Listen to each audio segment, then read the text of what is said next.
জীবের কৃপায় কইলা কৃষ্ণ বেদ ও পুরাণ। অর্থাৎ মায়ার প্রভাবে আচ্ছন্ন বদ্ধ জীবকুল তার নিজের চেষ্টায় কৃষ্ণ স্মৃতি জাগরিত করতে পারে না। কথাটা জানতে হবে, বুঝতে হবে যে মায়ার প্রভাবে আচ্ছন্ন, এই মায়া শব্দটা কিন্তু আমরা অবগত নই। আমরা এখানে বসেছি ঠিকই, আমি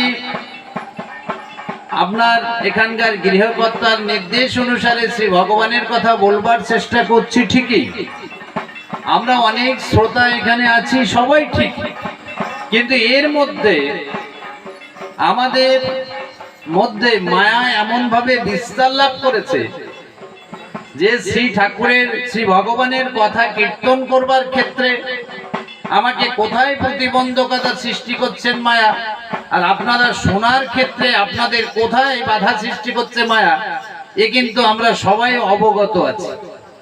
বসে আছি এখানে, মন নেই এখানে, কি বলছি হয়তো মনোযোগ দিয়ে আমি শুনছি না, এই মায়ার প্রভাবে। অর্থাৎ এই জগতে জীবনযাত্রাকে, এই জগতের রূপ রস গন্ধ আমাদেরকে এমন ভাবে স্পর্শ করে যে আমরা ভগবান কি বস্তু জানার চেষ্টা করি না, ভগবান সম্বন্ধীয় কথা আমাদের কাছে খুব আকাঙ্ক্ষিত না, খুব প্রিয় বস্তু নয়। ফলে আমরা এটা খুব মনোযোগ দিয়ে শুনতে কেউ আগ্রহী হয় না, বসে থাকি ঠিকই, কিন্তু যে যার বুকে হাত দিয়েও আপনারা যদি একবার চেষ্টা করেন দেখবেন সে মন অন্য জায়গায় ঘোরাফেরা করছে, শুধু বসে আছে এখানে।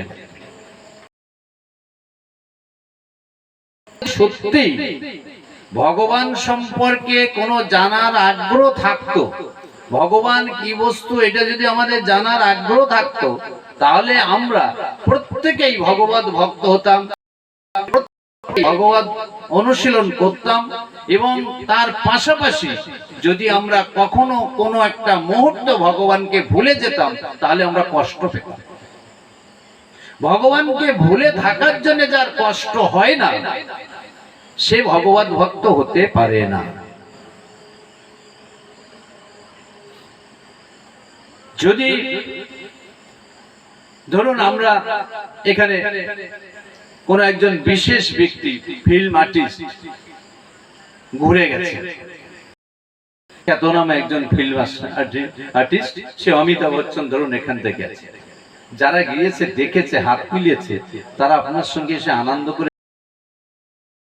আমি কিন্তু হাত মিলিয়েছি, কেউ দেখাচ্ছে ছবি মোবাইলে, আমি ছবি তুলেছি, তার সঙ্গে সেলফি তুলেছি। দেখুন, একটা অমিতাভ বচ্চনের সঙ্গে সাক্ষাৎ করা, হাত মেলানো এবং সেলফি তোলার মধ্যে সে কি আনন্দ অনুভব করে। এবারে যিনি জাননি তিনি বলুন আমি যাব, কি মাথায় কি ঘুট পাক খেলো, আমি আর ওখানে যাওয়া হলো না, আমি এইদিকে না, আমিও তো এই সুযোগটা তোর সঙ্গে গেলে তো সুযোগটা দিতে পারতাম। তাহলে অমিতাভ বচ্চন ফিল্ম দুনিয়ায় তার অভিনয়, সে মানুষের মন জয় করেছে, সে এমন ব্যক্তিদের কাছে প্রিয় হয়েছে যে প্রিয়জন তার দর্শন না পাওয়ার জন্য তারা দুঃখ করছে।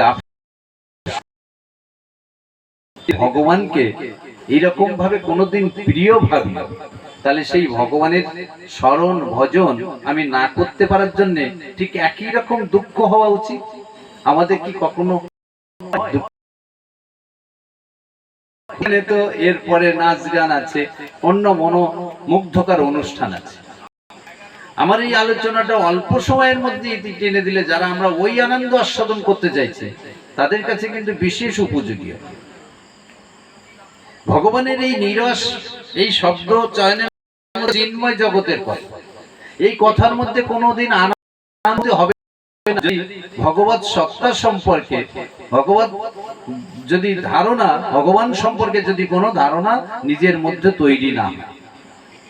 তাই এই মনুষ্য জন্ম লাভ করে ভগবানের সেবা না করতে পারলে আমাদের কোনো লাভ নেই। আমরা এই মায়ার মধ্যে যে পড়ে আছি, সেজন্য ভক্তিবিনোদ ঠাকুর একটা সুন্দর একটা গান করেছেন, এই মায়া জালটা কেমন। মুক্তি পাওয়ার কি উপায় আছে? বলছে, আর কেন মায়া জালে